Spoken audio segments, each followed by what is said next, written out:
¿Por qué La Habana quiere ingresar en los BRICS? ¿Qué creen en Rusia sobre lo que pasa en América Latina? No aceptó el plan de paz. Vamos sobre lo que pasa.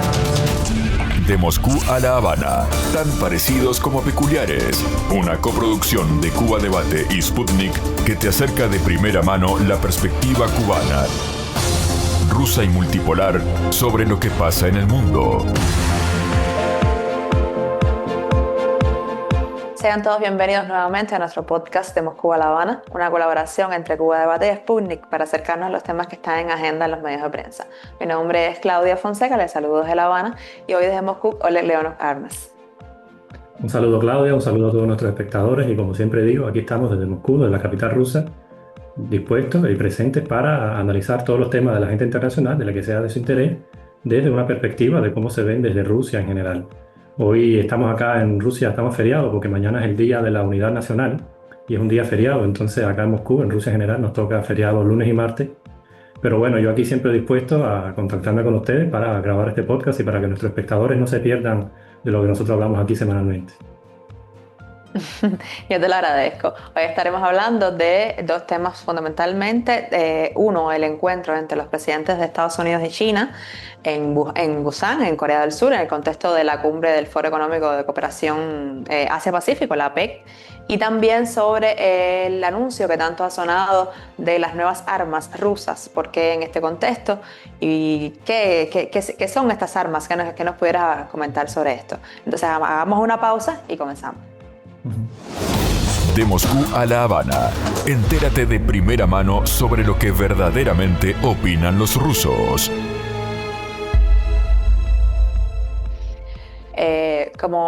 Como le venía diciendo, empezaremos hablando sobre la cumbre que se realizó la semana pasada, el 30 de octubre, en la ciudad de Corea del Sur, en Busan, entre los presidentes de China, Xi Jinping, y de Estados Unidos, Donald Trump, en un contexto marcado por una guerra, digamos que comercial o guerra de aranceles, como se le ha denominado a nivel de medios, en un contexto también que está muy cercano a los anuncios de un plan quinquenal de China, donde ubica todo el tema de la tecnología, de las tierras raras, de los chips, en uno de sus principales ejes de desarrollo en el próximo quinquenio, que sabemos esto es uno de los mayores puntos de fricción que siempre han tenido China y Estados Unidos, por lo que significa desde el punto de vista estratégico para el desarrollo de las tecnologías de la informática, las comunicaciones.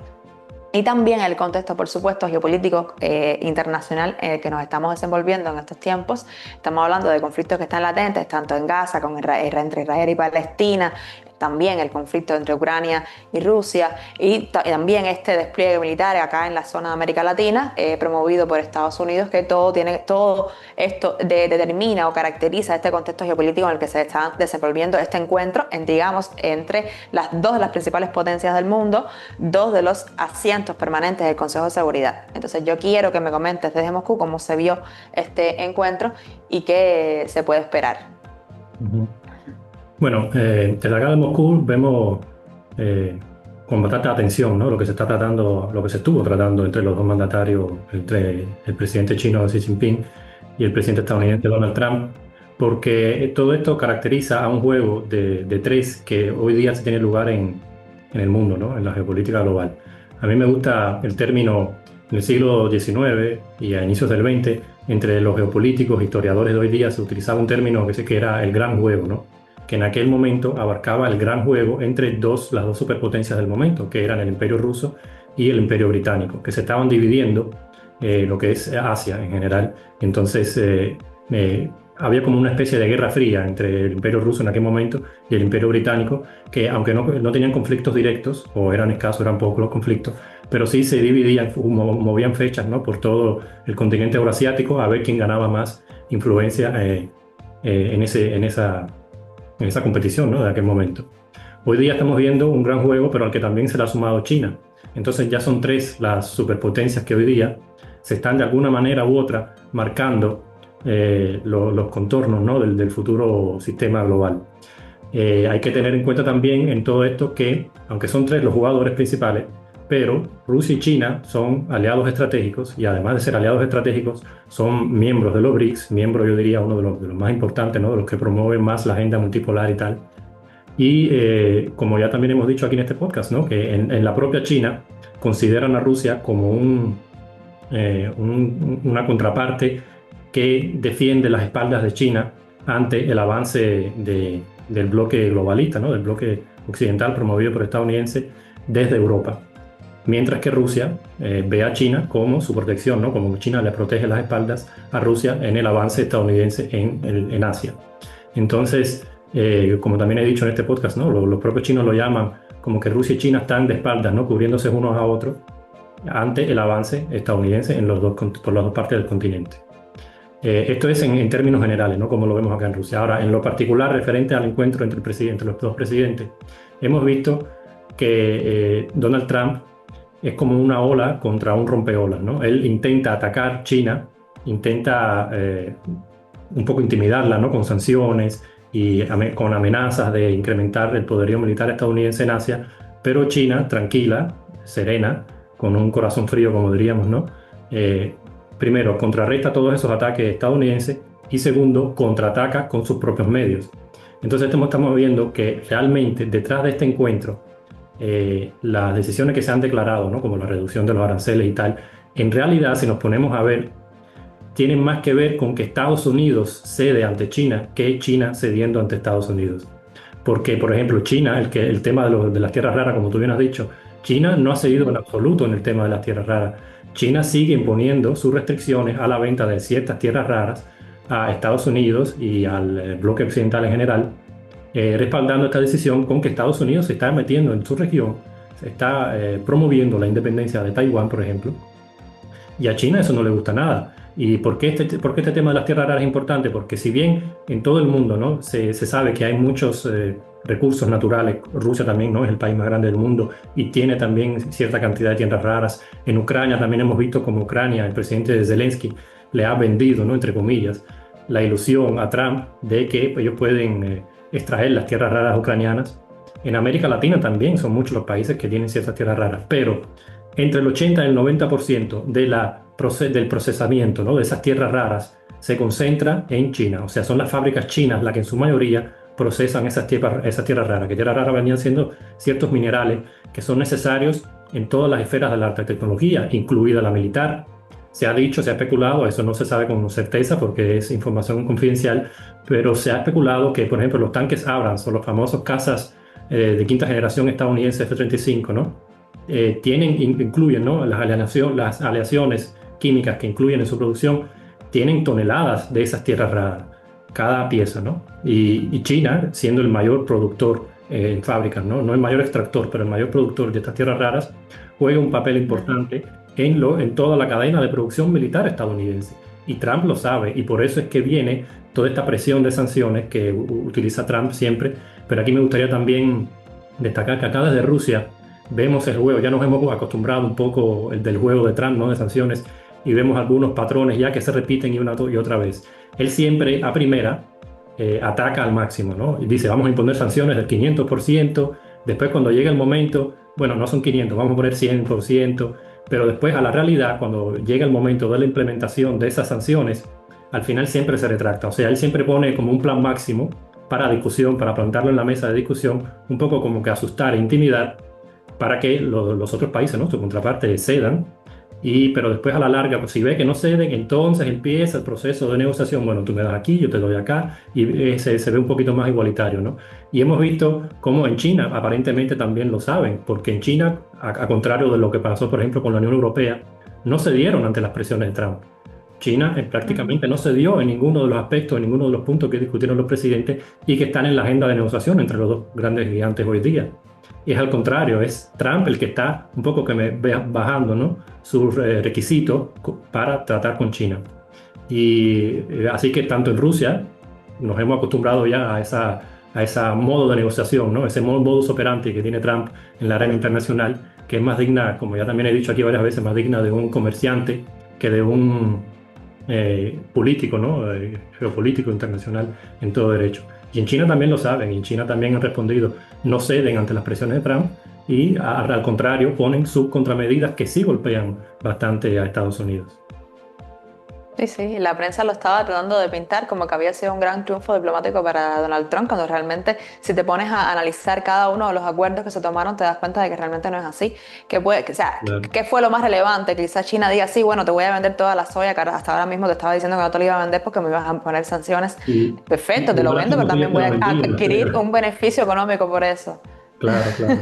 O sea, no es que China ceda ante algo, es que China dice, bueno, ok, aquí en este pequeño espacio vamos a volver a lo que ya hacíamos.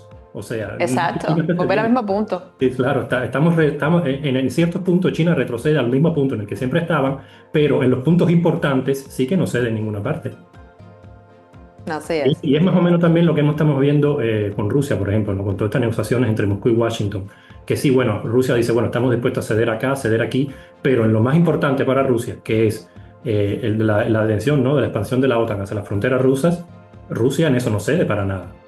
Uno de los temas que también se habló fue del intercambio en el ámbito estratégico militar. O sea, Donald Trump trató de involucrar a China en desde el punto de vista de obtener algún tipo de manifestación o de expresión sobre estos conflictos que están latentes. Me refiero básicamente al conflicto entre Rusia y Ucrania, que incluso antes de suceder el encuentro ya estaban diciendo que iba a ser uno de los principales temas que se iban a abordar en el encuentro. ¿Sobre esto tienen algún feedback en Moscú? Sí, bueno, a ver, aquí también seguimos bastante de cerca eso porque nosotros, Rusia, en Moscú en particular, hemos sido víctimas, vamos a decirlo sinceramente, de tenerle demasiada confianza a Estados Unidos en cuanto a los acuerdos estratégicos, sobre todo en esto del armamento nuclear, que es lo que más y le interesa, ¿no? A Washington y a Moscú. Porque hemos visto cómo uno tras otro, que después quizás vamos a hablarlo más detalladamente, pero uno tras otro, Estados Unidos en los últimos 20 años se ha salido de una serie de documentos estratégicos firmados incluso en la época de la Unión Soviética, que creaban como un poco de paridad en las fuerzas estratégicas entre Rusia y Estados Unidos. Entonces, uno de los pretextos, ¿no? de que tenía Estados Unidos para salirse de esos documentos era que, bueno, que en el mundo de hoy hay ciertas amenazas, además de Rusia, ¿no? Como vendría siendo China, como vendría siendo Irán, como vendría siendo Corea del Norte, que también están desarrollando sus fuerzas estratégicas. Y entonces, Estados Unidos quería involucrar a esos países también en sus acuerdos y por eso se salió con los acuerdos con Rusia. Mientras que la posición de Rusia siempre no es salirse de los acuerdos que ya tenemos, sino es expandirlos además al resto del mundo también, involucrar a China, a Irán, a Corea del Norte, a esos países para que se adhieran a los tratados de contención de armas nucleares, ¿no? En particular, entre muchos otros. Pero entonces hemos visto cómo Estados Unidos ha salido uno tras otro de esos acuerdos desde la época de Bush con su famosa guerra contra el terrorismo. Que, a ver, ¿qué tienen que ver los terroristas en Afganistán con misiles balísticos intercontinentales? ¿Por qué tienes que salirte del acuerdo de misiles balísticos con Rusia, de reducción de armas estratégicas, para contener a los terroristas en Afganistán? O sea, era absurdo ese pretexto en aquel momento. Después con la administración Trump, porque también aquí me gustaría destacarle a nuestros espectadores que tienen que saber que en los documentos estratégicos del Pentágono de Estados Unidos, ellos lo escriben muy bien, o sea, eso no es un secreto para nadie. Ellos exponen a Rusia y a China como sus enemigos estratégicos en la arena internacional, tanto a uno como al otro. Rusia por su capacidad nuclear, porque Rusia al día de hoy es el único país de contrarrestar la potencia atómica, ¿no? que tiene Estados Unidos. Es el único país del mundo que con un 100% de probabilidades, en caso de una guerra nuclear, respondería a Estados Unidos y no dejaría nada de Estados Unidos. A diferencia, por ejemplo, de China, que China sí ha desarrollado sus fuerzas nucleares, pero su capacidad de respuesta es bastante limitada. Por ejemplo, la triada nuclear china es bastante más reducida que la rusa o la estadounidense. Con triada nuclear me refiero a submarinos nucleares, misiles, ¿no? intercontinentales nucleares o aviación nuclear. China tiene poco alcance, tiene pocas posibilidades de alcanzar a Estados Unidos en una respuesta. Y segundo, porque Estados Unidos incluye a China, por ejemplo, en su lista de enemigos, ¿no? geopolíticos, por el poder económico de China. O sea, China, aunque hoy día no tiene posibilidad de eliminar a Estados Unidos de la faz de la Tierra, pero sí tiene un potencial económico para hacerlo en un futuro. Y es lo que está buscando China hoy día. O sea, a ver, aquí quiero especificar, no es que China esté buscando eliminar a Estados Unidos de la faz de la Tierra, sino equilibrar su capacidad de respuesta nuclear con la estadounidense o con la rusa. Y es por eso que China, y aquí lo entendemos perfectamente, no quiere adherirse hoy día a esos tratados de reducción de armamento estratégico, porque es lo que está presionando Estados Unidos y la administración Trump en particular. Eso lo entendemos, porque China primero quiere alcanzar el nivel equiparable al de Estados Unidos o al de Rusia, para entonces poder sentarse en la mesa de negociaciones. Porque viendo desde un punto de vista chino, ¿no? A ver, yo como ruso, claro que quisiera que ningún país del mundo tuviese armas nucleares, pero hay que verlo desde el punto de vista de cómo lo ven en China. Estados Unidos ha invadido y ha procreado, ¿no?, diferentes conflictos a lo largo de todo el mundo, menos con aquellos países con los que sí tienen capacidad de respuesta nuclear, como vendría siendo Rusia o ahora Corea del Norte, por ejemplo, o China también. Entonces China, teniendo ese ejemplo de fondo, por supuesto que quiere defender sus intereses nacionales y quiere equiparar esa capacidad de respuesta nuclear a la estadounidense. Y entonces por ahí vemos que, desde el punto de vista de Rusia, ¿no?, como tú me has preguntado, de aquí en Rusia lo que estamos viendo es como en un futuro cercano, diríamos, esto ya es pronóstico mío, no sé, diríamos unos 20, 30 años, cuando China alcance el nivel de capacidad de respuesta nuclear que tiene hoy Estados Unidos o Rusia, entonces quizás sí estaría dispuesta a sentarse en la mesa de negociaciones para hacer un tratado tripartita, ¿no?, o involucrar también a otras potencias globales, porque, por ejemplo, tampoco hay que olvidar que la India y Pakistán también son potencias nucleares, y son potencias nucleares que están en constante conflicto entre sí. Y aunque su capacidad nuclear, ¿no?, no es suficiente como para destruir todo el mundo, pero en algún momento quizás quieran hacerlo, quizás quieran llegar a ese nivel también.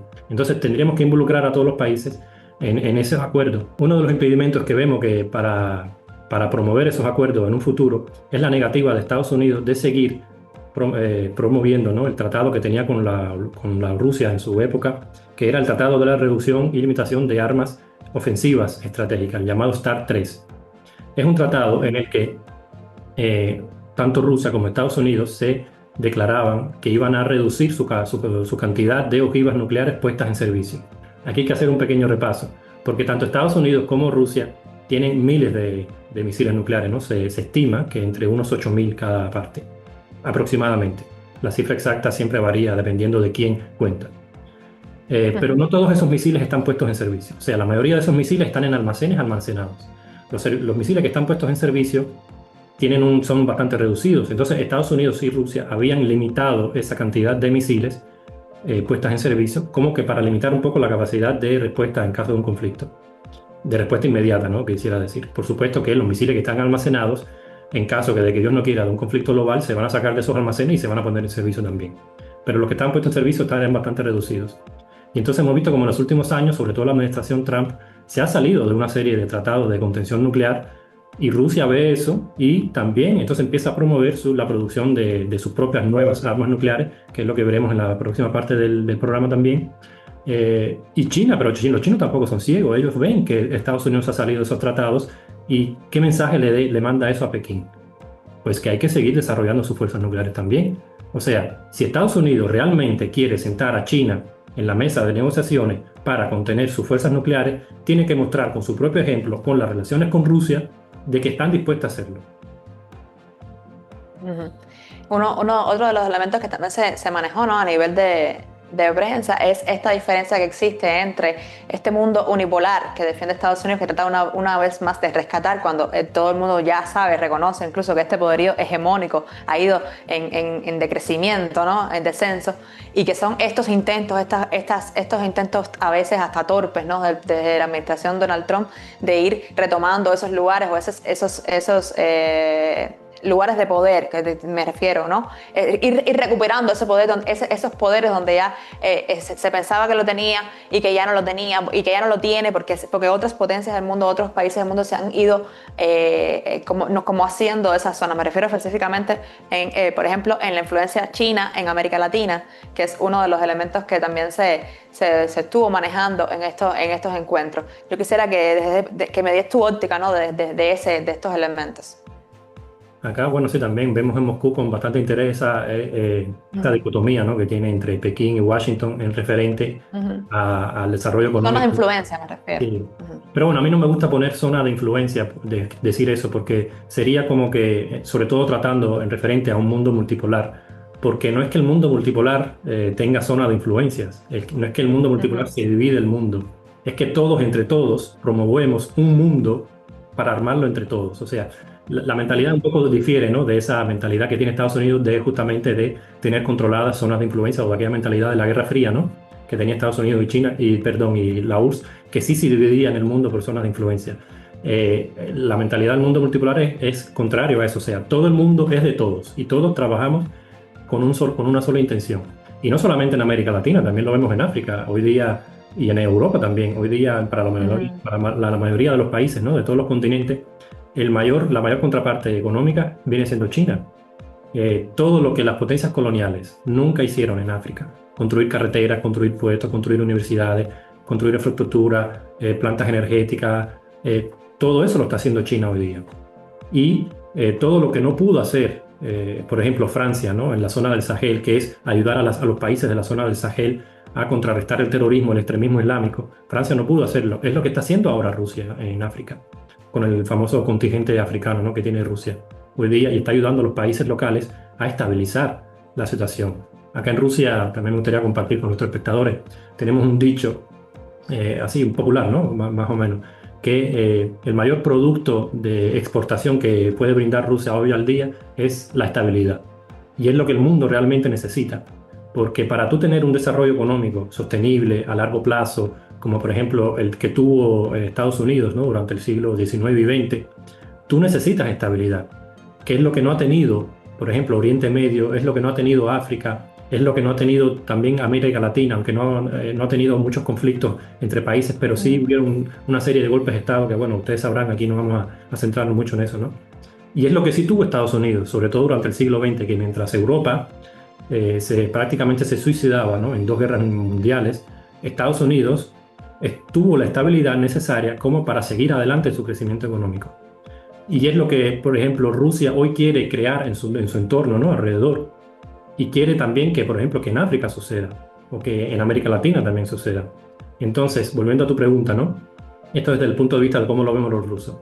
Volviendo a tu pregunta de cómo vemos la expansión de China, ¿no? En América Latina y en el mundo en general.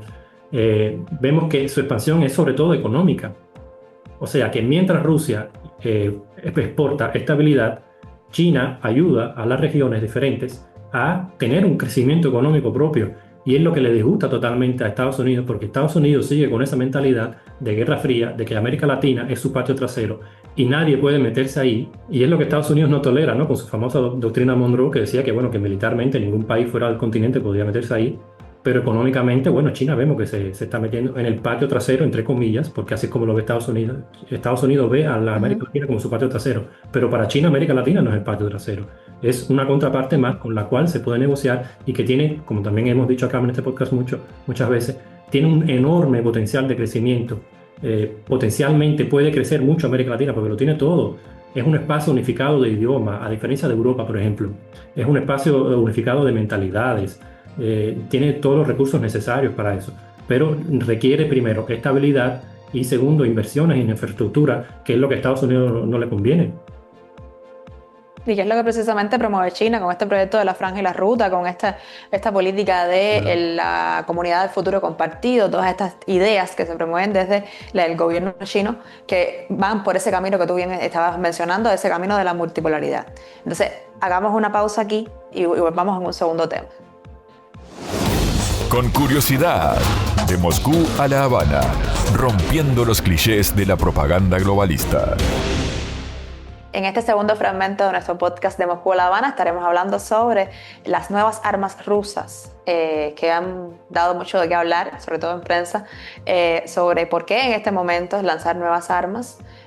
Quisiera que me comentaras un poco de qué se trata y, bueno, el contexto en el que surgen estos anuncios desde Moscú.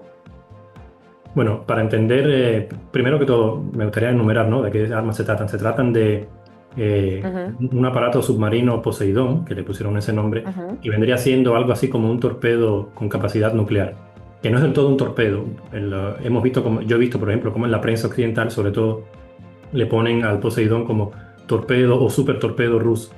En realidad, no vendría siendo como un torpedo, vendría siendo más bien como un dron. Es una especie de dron, porque el torpedo, si tú lo disparas, va directamente a su objetivo, ¿no? Impacta. Pero el Poseidón tiene capacidad de navegar los mares durante años y años. O sea, es más bien como un aparato, es como un dron, ¿no? Un vehículo no tripulado, podríamos decirlo. Kamikaze, o sea que en un momento cuando se le dé la orden, claro que puede atacar su objetivo. Pero eso es lo que le diferencia de un torpedo.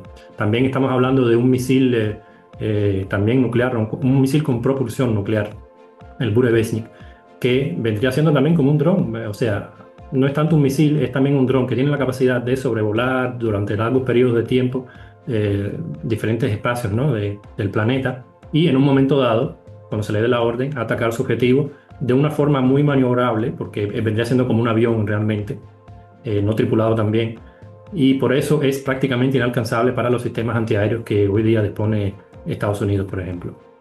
Y el tercer sistema vendría siendo un misil intercontinental SARMAT, que ese sí misil es bastante parecido a los misiles convencionales intercontinentales, pero es más modernizado, ¿no? Tiene mejor electrónica, tiene capacidad de dispersión de sus ojivas para que no sea interceptado por los sistemas antiaéreos y tal. O sea, es un misil convencional pero modernizado y que también está siendo puesto en servicio en estos momentos.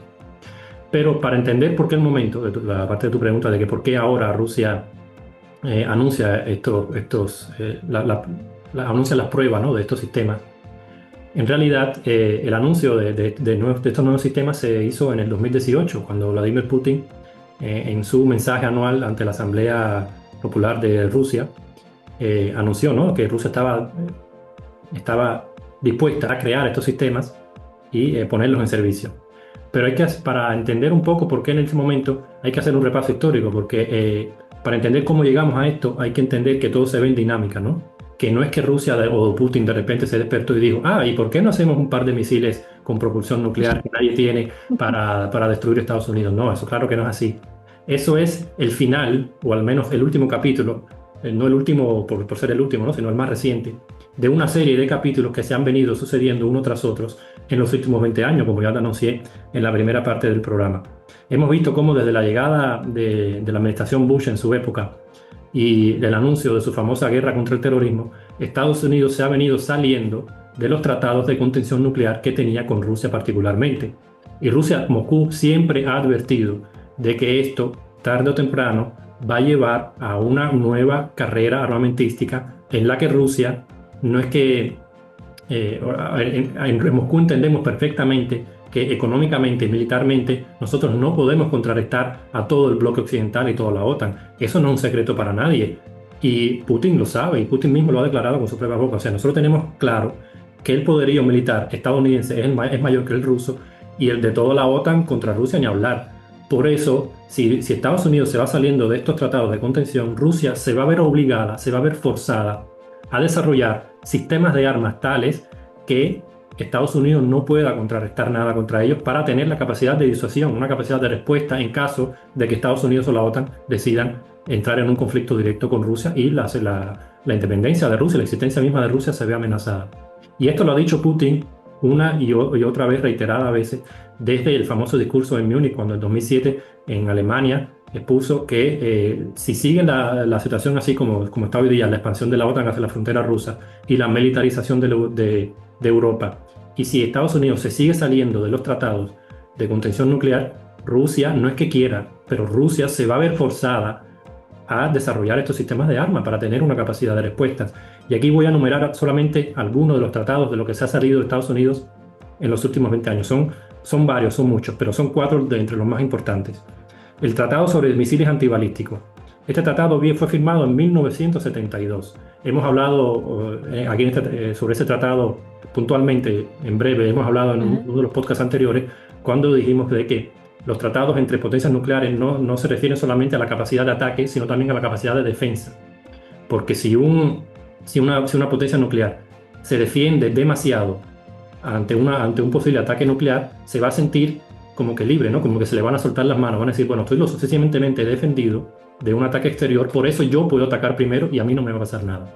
Entonces, de aquí viene este tratado de contención de misiles antibalísticos que Estados Unidos y la URSS habían firmado para reducir la capacidad de contención, ¿no?, de un ataque, y como que tenerse bien uno sobre otro sobre la mira, y esto como que equilibraba un poco lo que es el juego eterno entre la espada y el escudo, ¿no? Entonces estaba en vigor hasta que en 2002 la administración Bush se salió y empezó a desplazar sistemas antimisiles en Polonia y en Rumania, de lo que hemos hablado también en uno de los podcasts anteriores, justamente en la frontera de Rusia. O sea, como que para derribar los misiles que Rusia podría haber lanzado, derribarlos en la frontera rusa. Y eso, por supuesto, que a Rusia le preocupa, bajo el pretexto de su guerra contra el terrorismo. Pero aquí repetimos lo de siempre. ¿Qué misiles podrían haber tenido los talibanes? ¿O qué misiles para el 2002 podrían haber tenido Irán, por ejemplo, ¿no? Y después de eso vino también que Estados Unidos se salió del Tratado sobre Fuerzas Nucleares de Rango Intermedio, el famoso tratado INF. De ese tratado también hemos hablado aquí en este podcast cuando hablamos sobre los Tomahawk, por ejemplo, que son misiles de rango intermedio, que el peligro que suponen estos misiles, para decirlo en breve, es que una vez lanzados son prácticamente imposibles de detener, a diferencia de los misiles balísticos intercontinentales, que una vez lanzados, ¿no?, tienen que dar varias vueltas al planeta para caer sobre su objetivo, y en ese periodo, ¿no?, los comandos, ¿no?, de cada país sí tienen un tiempo, un plazo como para cancelar la operación. Pero estos misiles, una vez lanzados, ya es imposible detenerlos en su vía, y por eso es un ataque certero sí o sí. Y este tratado fue firmado al final de la época soviética, en 1987, y entró en vigor en 1988 por Reagan y Gorbachev en su época, y estaba vigente hasta que Donald Trump en el 2019 decidió que Estados Unidos se podía salir de ese tratado. Este es el segundo gran tratado del que Estados Unidos se sale. Después, el Tratado de Cielos Abiertos. El Tratado de Cielos Abiertos era un tratado de control mutuo. O sea, los aviones de reconocimiento estadounidenses podían sobrevolar territorio ruso para inspeccionar desde el aire, ¿no?, los diferentes silos y diferentes puestos donde se ubicaban los misiles estratégicos rusos, y Rusia también podría hacer lo mismo con Estados Unidos. O sea, por petición habían cuotas y los aviones rusos podrían sobrevolar territorio estadounidense para controlar la cantidad de silos, ¿no?, y de misiles puestos en servicio y tal. En mayo de 2020, Donald Trump también decidió que Estados Unidos se salía de ese tratado. O sea, un tratado de control mutuo, Estados Unidos se salió unilateralmente. Y Rusia esperó un año. Hay que recordar que en el 2020 ya Donald Trump estaba abandonando la presidencia. Entonces Rusia esperó un año, esperó que el próximo presidente, ¿no?, que Biden, ganara las elecciones, que entrara en poder. Rusia seguía cumpliendo ese tratado, incluso abandonado por Estados Unidos, pero Rusia lo venía siguiendo cumpliendo, tratando de negociar con Biden para retomarlo, pero la administración Biden se negó a retomar ese tratado, cancelado en la época de Trump. Bueno, que era más o menos lo que pasaba con el bloqueo a Cuba, ¿no?, que en la época Obama se había suavizado bastante, en la época Trump se recrudeció otra vez, y entonces había la esperanza de que con Biden regresarían a esa política de suavización y de deshielo, ¿no?, entre Estados Unidos y Cuba para un paulatino, ¿no?, cese de ese bloqueo, pero que al final nunca pasó. Y entonces pasó lo mismo con este tratado. Y el último tratado es el Tratado para la Reducción y Limitación de Armas Ofensivas Estratégicas, que es el que dije también en la primera parte del programa, que es que limitaba la cantidad de misiles que cada una de las partes tenía en servicio operativo para respuesta inmediata, ¿no? Pero en este tratado sí, Rusia fue la que suspendió su cumplimiento inicialmente. ¿Por qué? Y entonces salía eso en la prensa, ¿no?, de que Rusia suspende ese tratado. Pero es que no es que Rusia lo suspenda, es que también Rusia se vio forzada a hacerlo. ¿Por qué? Porque en el 2022, después de que Rusia se hubiese involucrado en el conflicto ucraniano, Estados Unidos impuso una serie de sanciones, entre las cuales restringía las visas de tránsito para los especialistas rusos, para poder ir y vigilar que Estados Unidos cumpliera ese tratado. Entonces, si a Rusia no le queda ningún instrumento para controlar el cumplimiento por Estados Unidos de ese tratado, porque Estados Unidos no entrega visa para los especialistas rusos, pues entonces, ¿qué le queda a Rusia hacer? Entonces Rusia se sale de ese tratado, por supuesto que sí. O sea, que Rusia se salió del tratado, sí, pero no es porque quería, es que se vio obligada. Entonces, recientemente, hace un par de semanas también, salía Putin diciendo de que Rusia, a pesar de que suspendió ese tratado de la limitación de armas estratégicas, pero la sigue cumpliendo de facto. O sea, de jure no, pero de facto la sigue cumpliendo. Y ha estado invitando a Estados Unidos una y otra vez a sentarse en la mesa de negociaciones, sobre todo con esta administración ahora, la administración Trump, para hacerlo no solamente de facto, sino también de jure. O sea, Rusia está interesada en prolongar ese tratado. Es Estados Unidos el que no tiene ningún interés de hacerlo. Entonces, regresando al tema principal, ¿no? Con este repaso histórico en los últimos 20 años, hemos visto cómo Estados Unidos una y otra vez ha estado creando grietas en el sistema de contención nuclear global, y por eso a Rusia no le queda otra opción. No es que Rusia tenga dinero extra para ponerse a crear nuevos armamentos, es que Rusia, para sentirse segura, está obligada a crear estos sistemas, nuevos sistemas que no tienen análogos en el mundo, y que por ningún sistema antimisiles estadounidense, cualquiera que sea, que esté desplegado en la frontera rusa, Estados Unidos va a poder contenerlo, para de esa forma mantener un poco el equilibrio de fuerzas global y sentirse segura por sí mismo.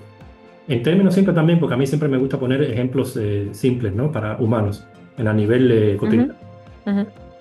Si tú tienes un tratado con tu vecino, ¿no?, de que vamos a dividir nuestro jardín de tal forma, pero después ves como tu vecino primero, derriba el muro que dividía su eso, ¿no? Su tratado. Después, construye una piscina y se coge parte de tu terreno y tal. Bueno, tú a la larga te ves obligado de tomar medidas, de tomar contramedidas, ¿no? Si las palabras no funcionan, tomar contramedidas para poner en su lugar a su vecino. Y es lo que está haciendo Rusia ahora en estos momentos.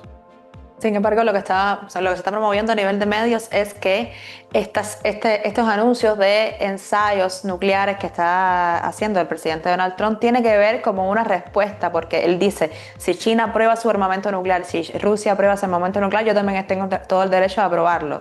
Ese es el argumento que le están manejando. No sé Moscú cómo lo ve. Pero aquí también hay que tener en cuenta que a lo mejor es algo que los medios manejan bien, entonces un poco como que desinforman, ¿no?, a sus lectores. Probar armamento nuclear no significa explotar una bomba nuclear. O sea, Rusia está probando su dron naval, su supertorpedo nuclear, ¿no?, entre comillas. Su capacidad de respuesta. Claro, su capacidad de respuesta la está probando, la está ensayando, pero sin ojivas nucleares. O sea, en ningún momento Rusia hizo explotar ningún artefacto nuclear en ninguna parte de esas pruebas. Y Estados Unidos también prueba sus misiles nucleares sin ojivas nucleares. Pero no es que Estados Unidos realice ensayos nucleares. Y aquí también hay que tener en cuenta algo bastante importante. El tema de la prohibición de ensayos nucleares es promovido bastante por los políticos, para ganar puntos políticos. Porque hay que entender, claro, que todos los lobbies militares y todos los militares del mundo con capacidad de tener bajo su posesión, ¿no?, misiles estratégicos y nucleares, por supuesto que ellos quieren realizar pruebas nucleares en todo derecho, con artefactos nucleares, porque el mundo se está desarrollando y estamos viendo como desde los años 80, 70, prácticamente se han suspendido todas las pruebas nucleares y ya han pasado ya medio siglo y las tecnologías se desarrollan. O sea, tú puedes desarrollar una tecnología, un artefacto nuclear, pero si tú no lo pruebas, tú nunca estás al 100% seguro de que vaya a funcionar en el momento de que tenga que funcionar. Por eso los militares siempre promueven esto, a diferencia de los políticos. O sea, la decisión de cesar las pruebas nucleares es más bien política. ¿Por qué digo esto? Porque a diferencia, por ejemplo, de Estados Unidos, en Rusia y China, toda la industria de defensa está bajo control del gobierno. Entonces, el gobierno tiene el poder suficiente como para decirle a su industria de defensa de que, miren, esto lo vamos a hacer y esto bajo ninguna circunstancia nosotros vamos a realizar pruebas, y el sistema de defensa, ¿no?, la industria está obligada a realizarlo. O sea, no hay ningún lobby militar potente en el sistema político de Rusia y China, a diferencia de Estados Unidos. En Estados Unidos sí hay un enorme lobby de personas particulares, de millonarios, de magnates, que tienen control sobre las grandes industrias militares, y ellos sí que presionan, ellos sí que tienen lobby en el poder político estadounidense, y sí tienen la capacidad de presionar a la administración Trump o cualquier otra administración que venga a cambiarlo, ¿no?, a sucederlo, para que en caso de que ellos requieran, de que ellos consideren de que para el país es necesario retomar las pruebas nucleares en todo derecho, la administración de turno no tenga otra que decir, bueno, está bien, si nos están presionando porque ellos nos subvencionan a nosotros nuestras campañas políticas, entonces tenemos que cederle en algo.